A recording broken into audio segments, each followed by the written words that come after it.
बहुत जल्द यात्रियों को ले जाने वाले प्लेन भी बिना पायलट के उड़ाए जा सकते हैं। न्यूयॉर्क में पायलटलेस प्लेन की टेस्टिंग से जुड़ी हैरान करने वाली जानकारी सामने आई। दावा यह है कि टेस्टिंग के दौरान प्लेन के कॉकपिट में कोई पायलट मौजूद नहीं था, लेकिन फिर भी प्लेन को उड़ाने में कोई परेशानी नहीं हुई। मतलब ये कि जैसे ड्रोन उड़ान भरते हैं, ठीक वैसे ही प्लेन भी उड़ान भर पाएंगे। अगर ये प्रयोग कामयाब हुआ तो प्लेन को उड़ाने के लिए किसी पायलट की जरूरत नहीं होगी। इससे पहले सेनाओं के इस्तेमाल के लिए भारी भरकम ड्रोन बनाए जा चुके हैं। पायलटलेस प्लेन में भी बहुत कुछ उसी तकनीक का इस्तेमाल करने का प्लान है। लेकिन सैकड़ों यात्रियों को ले जाने वाले और कई घंटे तक हवा में रहने वाले प्लेन को केवल तकनीक से उड़ाया जाएगा, ये सोचना भी खतरनाक है।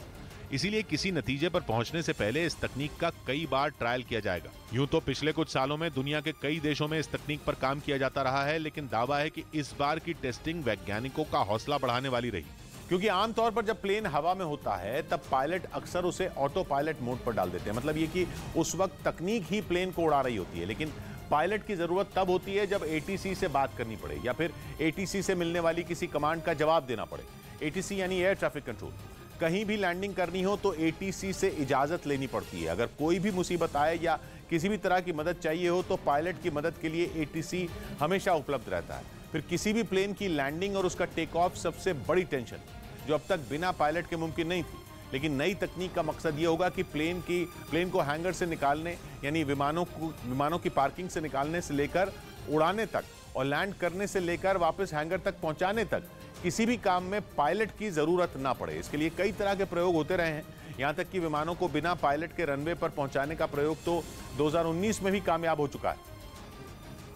और इस बार जो प्रयोग किया गया उसमें एहतियातन प्लेन में एक पायलट को रखा तो गया, लेकिन कॉकपिट में कोई नहीं था। एटीसी से मिलने वाले निर्देशों को सुनने का इंतजाम जमीन पर ही कर लिया गया था। मतलब ये कि जमीन पर एक कंट्रोल रूम बनाकर एटीसी के निर्देशों को सुना जा रहा था। फिर प्लेन को उड़ा रहे ऑटोमेटिक सिस्टम को उन्हीं निर्देशों के मुताबिक कमांड दी जा रही थी। यानी एटीसी के हर निर्देश का जवाब जमीन से दिया जा रहा था और प्लेन को एक रोबोटिक सिस्टम कंट्रोल कर रहा था। दावा यह है कि अगर बिना पायलट के प्लेन को उड़ाने का प्रयोग कामयाब हो गया तो कई परेशानियों का अंत हो जाएगा।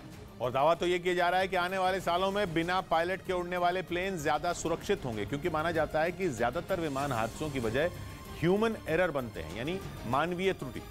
पायलट की तरफ से हुई कोई छोटी सी चूक बड़े हादसे की वजह बन जाती है, लेकिन रोबोटिक कंट्रोल के बाद किसी चूक की जगह नहीं होगी। रोबोट बहुत सारी जानकारियों को ध्यान में रखने के बाद हालात का सटीक आकलन करेंगे और फिर सही फैसले करेंगे। दावा तो यह भी है कि आने वाले वक्त में उड़ानों की गिनती बढ़ाने की जरूरत पड़ेगी। अगर ऐसा होता है तो पायलटों की बहुत बड़ी कमी पैदा हो सकती है। पायलटों की कमी से निपटने के लिए भी पायलटलेस प्लेन की तकनीक बेहद अहम साबित होगी। हालांकि माना जा रहा है कि अभी इस तकनीक पर बहुत सारे टेस्ट करने की जरूरत होगी, इसीलिए 2030 तक इस सोच को हकीकत बनाने का लक्ष्य रखा गया। रूस और यूक्रेन के बीच जारी जंग में अब यूक्रेन की सेना रूस की फौज पर हमले कर रही है। एक वीडियो सामने आया है जिसमें यूक्रेन की सेना गोलियां दागती हुई नजर आ रही है। एक के बाद एक ताबड़तोड़ फायरिंग और रूस की सैन्य वाहन तबाह। यूक्रेन की फौज रूस की सेना को करारी शिकस्त देने के लिए लगातार पलटवार कर रही है। यूक्रेन की स्पेशल ऑपरेशंस फोर्सेज ने एक वीडियो जारी किया है जिसमें जबरदस्त गोलियों की आवाज सुनाई दे रही है और कुछ जवान रूस के जंगी बेड़ों पर घात लगाकर हमला कर रहे हैं। दावा किया जा रहा है कि रूस के सैन्य वाहनों पर यूक्रेन की सेना ने गोलियां बरसाई और तबाह कर दिया, जिसमें रूस के 2 जवान भी मारे गए। जिन सैन्य वाहनों पर यूक्रेन की सेना ने हमला बोला उसमें रूस की सेना के जवान भी मौजूद थे, जिन्हें यूक्रेन की फौज ने ढेर कर दिया। इसके साथ ही यूक्रेन के सैनिकों ने रूस के कई सैन्य वाहनों पर कब्जा कर लिया। उधर गुजरात के राजकोट से हैरान कर देने वाला एक वीडियो सामने आया। वहां एक पिकअप वैन की वजह से कई गाड़ियां आपस में भिड़ गई। ये पूरी घटना वहां लगे सीसीटीवी कैमरे में रिकॉर्ड हो गई, जिसमें कई गाड़ियां आपस में टकराती दिखाई दी। इस घटना का जो वीडियो सामने आया उसमें कुछ गाड़ियां हाईवे से दाईं ओर मुड़ती नजर आईं, जबकि कुछ गाड़ियां ट्रैफिक की वजह से सड़क पर रुकी दिखाई दी। तभी पीछे से आ रही पिकअप वैन ने एक कार को टक्कर मार दी। उसकी रफ्तार इतनी तेज थी कि कार सड़क के बीचों बीच बने डिवाइडर से जा टकराई, जबकि उसके आगे खड़ी कई गाड़ियां भी आपस में भिड़ गईं। इस हादसे में उन गाड़ियों को भारी नुकसान पहुंचा। इधर हिमाचल प्रदेश के कांगड़ा से रोंगटे खड़े कर देने वाला एक वीडियो सामने आया है। वहां पर मेले में अचानक झूला टूट गया, जिसकी वजह से कई लोग बीच में ही फंस गए, जिन्हें वहां मौजूद लोगों ने बाहर निकाला। सामने आए वीडियो में कुछ लोग झूले में फंसे दिखाई दिए, जिन्हें बचाने के लिए कुछ लोग अपनी जान जोखिम में डालकर झूले पर चढ़ते हुए नजर आए।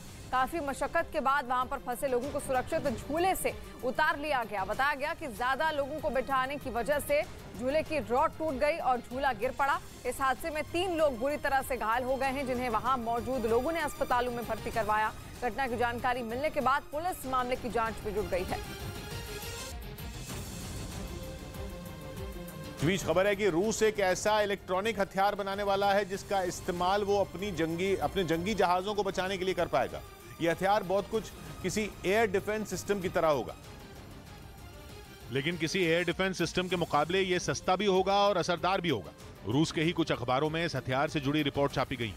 इनमें दावा किया गया कि रूस अपने जंगी जहाजों की रक्षा के लिए एक खास हथियार बनाने वाला है। यूक्रेन में छिड़ी जंग के दौरान रूस के कई छोटे बड़े जंगी जहाजों के ढेर होने की खबरें आई हैं। सबसे बड़ा झटका तो रूस को मॉस्को के डूबने की वजह से लगा था। काला सागर में अकेला मॉस्को ही किसी ताकतवर सेना के बराबर था। कई खतरनाक मिसाइलें और परमाणु हथियार मॉस्को पर हमेशा तैनात रहते थे, लेकिन यूक्रेन की फौज ने नेपच्यून मिसाइल से मॉस्को पर सटीक निशाना लगाकर रूस को बड़ा झटका दिया था। रूस की नौसेना के करीब 400 सैनिकों और अधिकारियों की मौत की खबर आई थी। माना जा रहा है कि तभी से रूस को अपने जंगी जहाजों की टेंशन सता रही है और इसीलिए रूस ने अपने जहाजों को बचाने के प्लान पर काम तेज कर दिया है। इसके लिए कुछ खास तरह के सेंसर तैयार किए जा रहे हैं जो रूस के जहाजों को किसी भी ड्रोन या मिसाइल के हमले से बचा पाएंगे। एयर डिफेंस सिस्टम इस तरह के हथियार से बिल्कुल अलग होते हैं, क्योंकि आमतौर पर जितने भी एयर डिफेंस सिस्टम होते हैं उनमें कुछ मिसाइल लगी होती हैं। जैसे ही उन्हें हवा में किसी खतरे का पता चलता है, उसे मिसाइल दागकर नष्ट कर दिया जाता है। लेकिन रूस की इस नई तकनीक में कोई मिसाइल जुड़ी नहीं होगी। जहाजों में किसी भी कंटेनर में इसे लगा दिया जाएगा। जहाज के आसपास के कुछ किलोमीटर के दायरे में यह हथियार हर छोटी बड़ी चीज पर नजर रखेगा। कोई भी ड्रोन हो या कोई भी मिसाइल हो, अगर वो जहाज की तरफ बढ़ रही होगी तो यह हथियार पहले ही खतरे का अलार्म बजाएगा। इसके अलावा इसमें ऐसी क्षमता होगी कि ये किसी भी मिसाइल या ड्रोन की दिशा को बदल पाए। जहाज के पास ये एक ऐसा अदृश्य घेरा बना पाएगा कि कोई भी इलेक्ट्रॉनिक हथियार उसमें दाखिल नहीं हो पाएगा। हालांकि माना जा रहा है कि इस हथियार को बनने में अभी कई साल लग सकते हैं। इस बीच सुप्रीम कोर्ट में सीएए पर अगले हफ्ते सुनवाई होगी। सुप्रीम कोर्ट में नागरिकता संशोधन कानून के खिलाफ दायर याचिकाओं पर सुनवाई 19 सितंबर तक टल गई। बुधवार से पश्चिम बंगाल विधानसभा का सत्र शुरू होगा। इस सत्र के दौरान टीएमसी सरकार ने केंद्रीय एजेंसियों के ज्यादा इस्तेमाल के खिलाफ एक प्रस्ताव लाने का ऐलान किया। दिल्ली के पास नोएडा में पुलिस ने मुठभेड़ में एक चेन छीनने के आरोपी को गिरफ्तार कर लिया। इधर हरियाणा के कैथल में पुलिस ने सड़क पर लगे साइन बोर्ड के नीचे से 1.5 किलो आरटीएक्स बरामद किया है। बताया जा रहा है कि इसे पाकिस्तान से पंजाब के रास्ते हरियाणा भेजा गया था, लेकिन इससे पहले कि कोई बड़ी घटना होती पुलिस को इसकी जानकारी मिल गई और बम को डिफ्यूज कर दिया गया। हालांकि कैथल के जिस इलाके में ये आरटीएक्स मिला उसे सील कर दिया गया है और वहां से लोगों के आने जाने पर रोक लगा दी गई है। इस दौरान पुलिस ने इलाके में चप्पे चप्पे की जांच की। पुलिस के साथ वहां पर अंबाला एसटीएफ और बम डिफ्यूज करने वाली टीम भी मौजूद रही। बताया गया कि ये आरडीएक्स वहां लगे साइन बोर्ड के नीचे बने एक बॉक्स में मिला। इस मामले की जांच में एसटीएफ जुट गई है और पुलिस ने भी एफआईआर दर्ज कर ली है। उसको डिफ्यूज किया और उसके बाद में ये पाया गया कि मौके पे इसमें करीबन 1.5 किलो के आसपास हाई एक्सप्लोजिव सामग्री थी। उधर अमेरिका का